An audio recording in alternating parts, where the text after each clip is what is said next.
So, can you tell me your name, how old you were, and where you were living in 1937?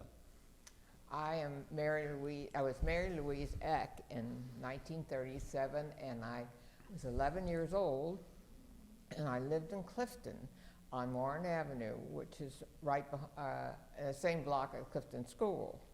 And I remember my dad. My dad had a florist business down on Vine Street, 12th and Vine, Eck Brothers, and it was a big florist, and he had a big refrigerator with all the flowers in it, and he had a lot of, his office was above the refrigeration there, and he had a lot of electronic equipment upstairs, bookkeeping and so forth. And he was very upset because he didn't have any electricity down there on Vine Street, whereas we lived in Clifton, as I said, the same block as Clifton School, and we had electricity because, as I understand it, we were getting the power from the Good Samaritan Hospital, and the whole area in Clifton was getting this. So we were lucky to have electricity. And I mean, this upset Dad a little because he didn't have electricity down there in his business, which he really needed, but that's the way it goes. And they insisted that I get a shot for typhoid fever. And I wasn't into shots ever. I was just petrified. I was so consumed with that. It was, I don't know why, but I was, because I have no fear of shots anymore. But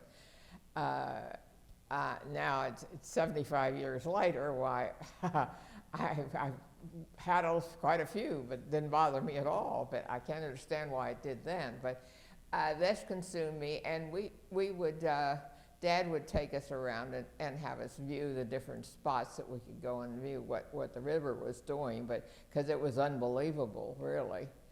And as far as I know, that's about all I can think about that area. Well, you were talking about the shots. I was wondering, do you remember, did you have to go somewhere to get that shot, or did they come to your house, or did you remember how that worked? I think Dad had a doctor friend that was going to give us all the shots. That's what was bothering me. I mean, in fact, he had an office on Vine Street too, but up, way out of the district there.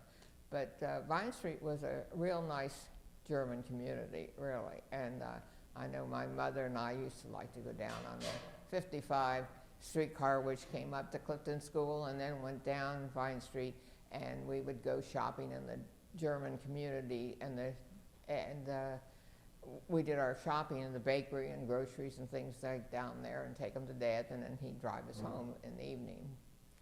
One of the things I heard about the 37 flood is that there wasn't running water in Cincinnati. Were you affected in that way? Did you have running water? Well, Mother boiled the water all the time. Yes, I know that. I mean, she was afraid it would somehow or other would get contaminated, whether you're supposed to or not. And I assume, judging from what articles in the paper, that everybody was supposed to boil it. But did you have to get water from somewhere else? Do you remember anything like that? No, we had water here. We had water up there. Well, I think a lot of it was due to the hospital, Good Samaritan. I mean, they were so big and powerful there that they could handle a lot, and I can't say that we suffered much other than the shot. That was all that was bothering me. I mean, other than that, we did fine. I mean, Dad had a few problems, but Mother and I didn't seem to have any. Were you allowed to go to school at that time during the flood? Yeah, wow, I could walk there. I mean, I was on the other side. I went to Clifton School, and let's see, when I went to, I was 13, I think 12, 13, and I went to Walnut Hills, but then I had to get to school. So you didn't get out of school like the kids that were down on the river, huh? No. No, I went to Walnut Hills. I know I didn't, and so it was. No problem at all, and we lived back in a nice neighborhood, and nobody had any problems except if they need.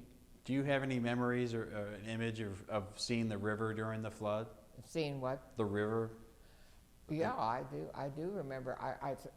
It's hard to believe that much water covered where it all came from.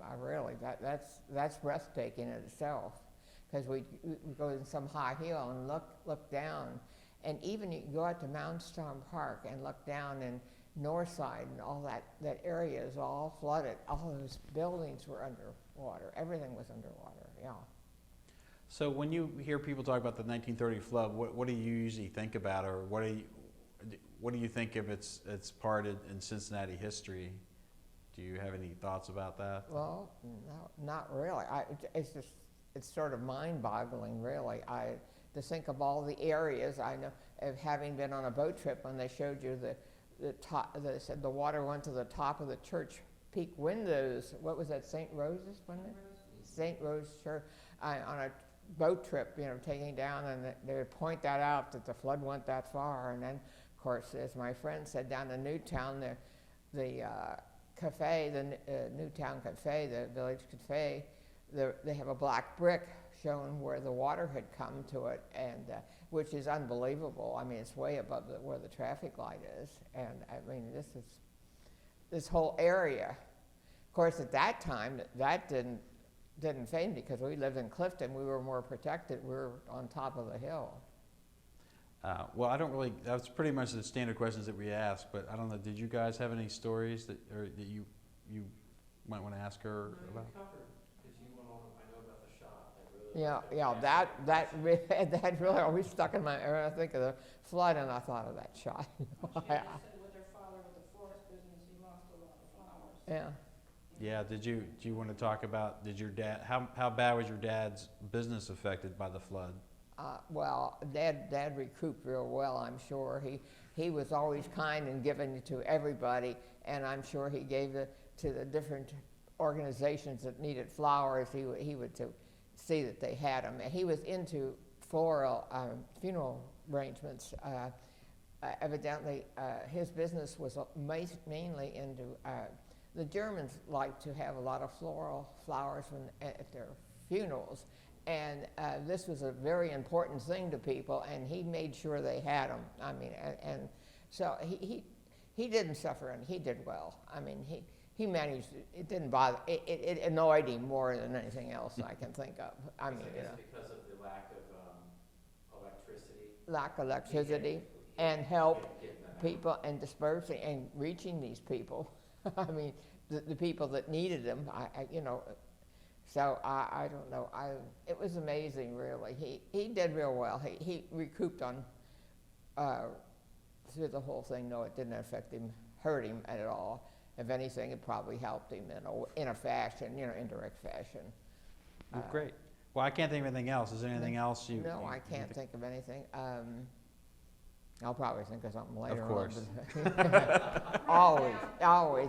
I dream about it and think, oh, I should have said this and that. But I didn't. Well, great. Well, thanks for coming down and telling us some of these stories. I appreciate it.